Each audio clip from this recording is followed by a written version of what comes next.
Hey folks, the following is part one of a three-part series. Have you ever had a mediation and finally when you and this other person decided to sit down and mediate, you discovered that somebody was mixing all kinds of stuff up? They were keeping confusion going and they didn't want you all to ever connect the dots. Well, that's what this is about. It talks about how blacks and whites don't know a lot about one another, and it's that confusion that's causing some of our turmoil. This is part one of I Thought You Knew That.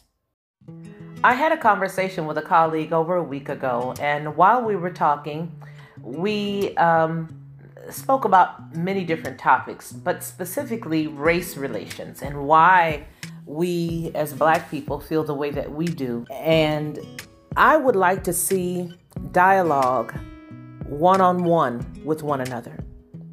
And the reason why I say that is because as you begin to speak and you begin to share information that you know, you will be able to share your life with the lives of others. And I think it will really trip you out when you talk to them and you find out that there are a lot of white people that do not know all of the atrocities that we in our Black community or Black communities have experienced. It should make white people more angry than it does Blacks when we begin to dig into history of the United States and we can see the plights and the situations that we've had within the Black community that white people do not know about. For the sake of argument, in this conversation, I will be using those two terms, Black and white, as we understand them here in America.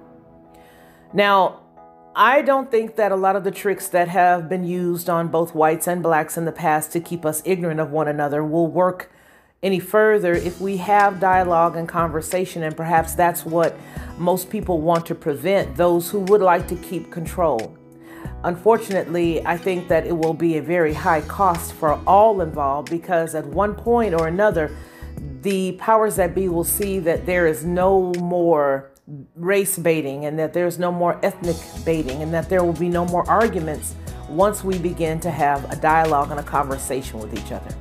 Their devices will not work and we'll be able to see through the smoke screens that they've used to separate us. You see, it's a very thin smoke screen, but it's a smoke screen nonetheless.